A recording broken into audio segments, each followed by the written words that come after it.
Assalamualaikum sama gaay maa ngi leen di siyaar ba nañ ci jàmm rek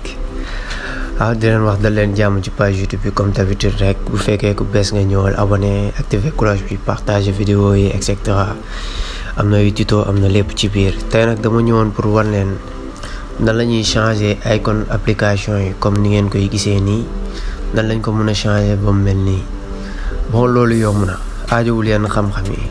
Bon léegi pour def ko yomb na da ngay ñëw vu que application Netflix laa leen di woon par exemple ni ñu koy defaree comme yeneen tour yi ngeen soxla rek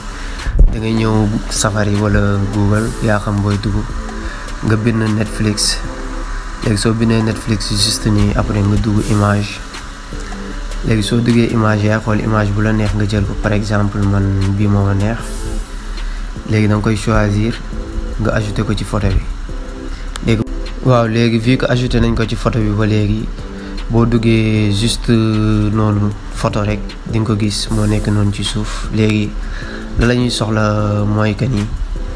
application raccourci da ngay wàccee sa loxo nii rek nga def recherche bind raccourci dugg ci application bi. waaw bu fekkee yow mosoo am ay application nag raccourci bi du mel nii ci yow mais yooyu yëpp yitteeluñu ñun yu ñu yitteel mooy que ni da ngay dem juste ci kaw en haut à droite nga bës ci plus bi. léegi soo bësee ci plus bi nga bësaat ci ajouter une action léegi soo bësee ci ajouter une action yaa ngi gis foofu scripts mooy x bu noir bu gris bi noonu rek nga bës si.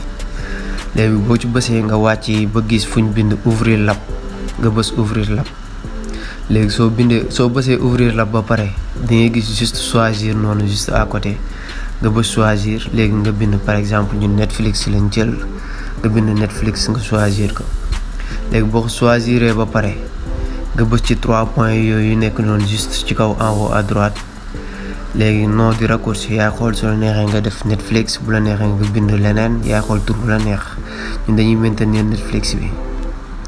léegi suñ paree nga bës ci OK bi soo bësee ci OK bi nga bësaat ci 3 points yi nekk ci kaw ci droite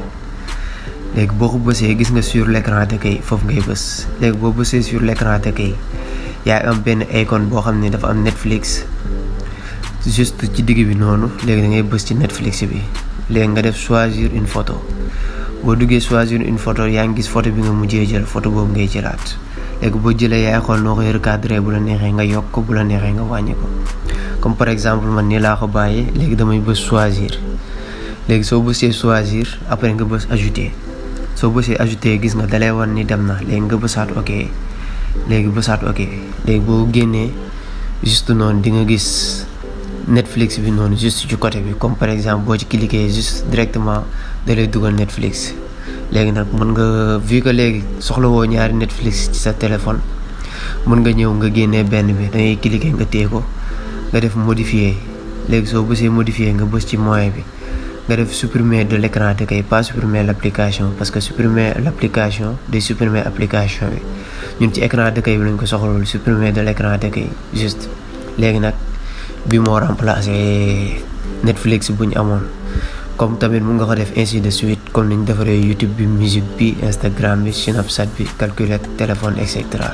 bu la neexee tamit mun nga jël sa photo ak sa photo comme sa photo bu la neexee nga def ko yooyu yëpp dinañ ci ñëwaat ci yeneen vidéo di leen wax ne bu leen fàtte abonné partager bës j'aime bien jaajëf ñoo far yéen